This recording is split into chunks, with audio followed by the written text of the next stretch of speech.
नमस्कार। दिन के 24 घंटे ये हम सबके पास होते हैं ना। पर क्या कभी हमने ये सोचा है कि इस समय का सबसे अच्छा, सबसे शक्तिशाली इस्तेमाल क्या हो सकता है?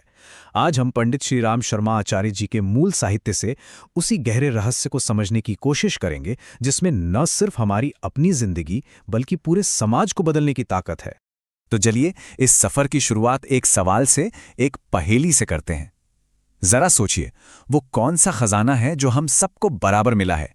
एक ऐसी दौलत जिसका सच पूछिए तो कोई मोल ही नहीं लगा सकता, लेकिन फिर भी हम में से ज्यादातर लोग उसे यूं ही फालतू की चीजों में गवा देते हैं। जी हां, ये कुछ और नहीं बल्कि हमारा अपना समय है।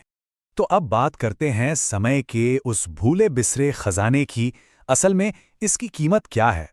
ये सिर्फ गुजरते हुए पल नहीं है, ये तो हमारे जीवन की वो बुनियाद है, हमारी वो सबसे बड़ी संपत्ति है जिसे हम अक्सर नजरअंदाज कर देते हैं। सोचिए, ईश्वर ने हमें ये जो जीवन दिया है, ये सिर्फ एक शरीर नहीं है, इसके साथ हमें मिला है समय का एक अनमोल खजाना। लेकिन होता क्या है, हम अक्सर छोटी मोटी बेकार की बातों में उलझकर इसे गवा देते हैं, जबकि इसी समय का अगर सही इस्तेमाल किया जाए तो ये हमें गणेश जैसी बुद्धि और इंद्र जैसा सामर्थ्य भी दे सकता है। अब ये हम पर है कि हम इसे बेकार करें या कुछ सार्थक बनाएं। तो सबसे पहले तो हमें समय को देखने का अपना नजरिया ही बदलना होगा। ये घड़ी की टिक टिक नहीं है, ये तो जीवन की वो दौलत है जिसके सही इस्तेमाल से एक आम इंसान भी महान बन सकता है और दूसरों की जिंदगी में भी रोशनी भर सकता है। ये वो कच्चा माल है जिससे हम अपना भविष्य गढ़ते हैं, अपनी किस्मत लिखते हैं। और देखिए, समय का सही इस्तेमाल सिर्फ अपनी तरक्की के लिए नहीं है, इसका असर बहुत गहरा होता है। जब कोई इंसान अपने समय को सही दिशा देता है तो वो ना सिर्फ खुद सफल होता है बल्कि उसे पूरे समाज को ऊपर उठाने का सम्मान भी मिलता है। ये एक ऐसा इन्वेस्टमेंट है जिसका फायदा कई गुना होकर वापस आता है।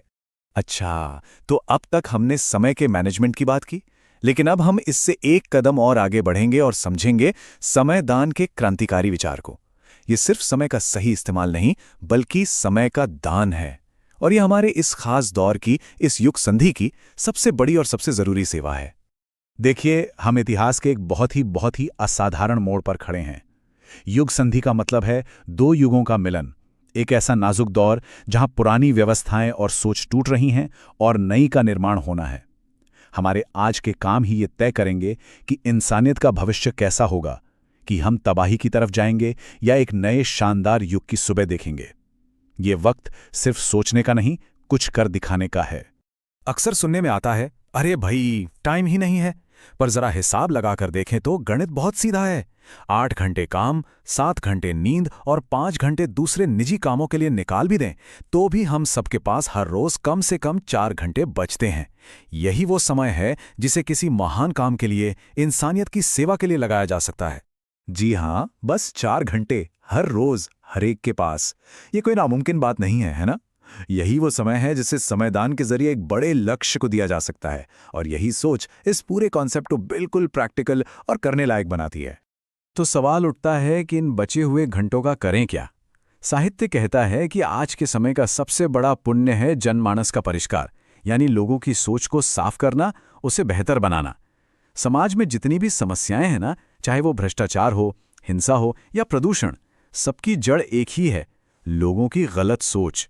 अगर हम लोगों की सोच को एक पॉजिटिव दिशा दे पाएं तो एक रोशन भविष्य और सत्युग की वापसी तय है। तो थियरी तो समझ में आ गई, है ना? अब आते हैं इसके प्रैक्टिकल पहलू पर। इस हिस्से में हम उन आसान लेकिन दमदार तरीकों के बारे में बात करेंगे जिन्हें अपनाकर कोई भी समय दान के इस महायज्ञ में अपना योगदान दे सकता है। साहित्य में कुछ बड़े ही सरल और असरदार तरीके बताए गए हैं जिनसे हम ज्ञान और पॉजिटिविटी फैला सकते हैं। जैसे कि घर घर तक ज्ञान की गंगा पहुंचाने वाला झोला पुस्तकालय, एक चलता फिरता प्रेरणा का केंद्र ज्ञान रथ, और समाज में आध्यात्मिक ऊर्जा जगाने वाला साप्ताहिक सत्संग। इनमें से हर एक तरीका अपने आप में एक क्रांति लाने की ताकत रखता है। सबसे पहले है झोला पुस्तकालय, और इसकी खूबसूरती इसकी सादगी में ही है। बस एक झोले में अच्छी, प्रेरणा देने वाली किताबें लेकर घर घर जाना और लोगों को पढ़ने के लिए देना। ये ज्ञान को बिना किसी खर्चे के सीधे लोगों के दिलो दिमाग तक पहुंचाने का एक महान काम है जो विचारों में क्रांति ला सकता है। फिर आता है ज्ञान रथ, जो कि एक चलता फिरता ज्ञान का मंदिर है। जरा कल्पना कीजिए, एक सजा हुआ ठेला जिसमें टेप रिकॉर्डर है, लाउड स्पीकर है और अच्छा साहित्य है।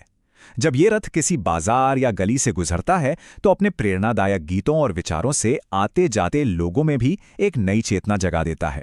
और फिर है साप्ताहिक सत्संग, जो एक आध्यात्मिक कम्युनिटी बनाने का एक बहुत शक्तिशाली जरिया है। इसके 4 बिल्कुल सरल स्टेप्स हैं: दीप यज्ञ, सब मिलकर मंत्र जाप, भक्ति भरे गीत और फिर प्रेरणा देने वाले साहित्य का पाठ। ये सब मिलकर एक ऐसा पवित्र और ऊर्जा से भरा माहौल बनाते हैं जहां लोगों को एक अनदेखी शक्ति का एहसास होता है जो उन्हें आगे बढ़ने की हिम्मत देती है। तो ये तो हुए व्यक्तिगत प्रयास, पर जब ये छोटे छोटे प्रयास मिलते हैं तो क्या होता है? अब हम उस सामूहिक शक्ति को समझेंगे जो इनसे जन्म लेती है। ये जानेंगे कि कैसे एक इंसान की छोटी सी कोशिश, एक दिए की अकेली लौ, एक बहुत बड़े आंदोलन का, एक प्रकाशपुंज का रूप ले सकती है। देखिए, हर बड़ी चीज की शुरुआत एक अकेले इंसान से, एक अकेले इरादे से ही होती है। एक व्यक्ति का समयदान ही उस क्रांति की पहली चिंगारी है जो धीरे धीरे पूरे समाज को रोशन कर सकती है। और जब एक हुनरमंद इंसान अपने जैसे 4 और जुनूनी लोगों को अपने साथ जोड़ लेता है तो वहां एक शक्ति केंद्र यानी एक पावर सेंटर बन जाता है। ये छोटा सा ग्रुप एक जनरेटर या ट्यूबवेल की तरह काम करता है जो अपने पूरे इलाके में विचारों की रोशनी और अच्छाई की हरियाली फैलाता है। और यहीं पर एक बहुत ज़रूरी सलाह दी गई है। अपने छोटे छोटे प्लान बनाने से कहीं ज़्यादा समझदारी इस बात में है कि किसी बड़ी दिव्य योजना का हिस्सा बना जाए। जैसे रीच वानर श्री राम के साथ या ग्वालबाल श्री कृष्ण के साथ जुड़ गए थे, ठीक वैसे ही शांति कुंज द्वारा बनाई गई दुनिया को बदलने की रणनीति में शामिल होना ज़्यादा असरदार माना गया है। और ये मिशन फैलता कैसे है, इसका एक बहुत ही सुंदर तरीका है। दीप यज्ञ जैसी एक्टिविटीज से 5 लोगों का ग्रुप 25 लोगों को प्रेरित करता है और वो 25 लोग फिर 125 लोगों को जोड़ते हैं। ये नेकी की चेन एक दिन पूरी दुनिया को एक नई चेतना से भर सकती है। तो अब हम इस पूरी चर्चा को इसके सबसे शक्तिशाली अंजाम तक लेकर चलते हैं, जहां हम इन प्रैक्टिकल कदमों को एक नई दुनिया के उस आखिरी दिव्य वादे से जोड़ेंगे जिसके लिए ये सारी मेहनत की जा रही है। देखिए, ये कोई छोटा मोटा प्लान नहीं है, ये एक महाअभियान है। शांति कुंज का इरादा 1 लाख दिव्य संगठन खड़े करने और 1 करोड़ लोगों को इसमें शामिल करने का है। जरा कल्पना कीजिए, जब इतनी बड़ी संगठित शक्ति एक साथ पॉजिटिव काम करेगी तो पूरी दुनिया को एक नए बदलाव के लिए मनाना बिल्कुल संभव हो जाएगा। और आखिर में ये भरोसा दिलाया गया है कि ये सिर्फ इंसानी कोशिश नहीं है। शांति कुंज, जो इस मिशन का सेंटर है, उसे एक दिव्य शक्ति चला रही है। ये बिल्कुल वैसा ही है जैसे पूरब में उगता हुआ सुनहरा सूरज धीरे धीरे पूरी दुनिया को अपनी रोशनी से भर देता है। ये एक दैवीय योजना है जो पूरी होके ही रहेगी। तो एक नया संसार बन रहा है हर एक घंटे के समयदान से। जब एक नया इंसान और एक नई दुनिया बनाने का ये दिव्य संकल्प पूरा हो रहा है तो सवाल सिर्फ इतना है कि हम अपना समय कहाँ लगा रहे हैं।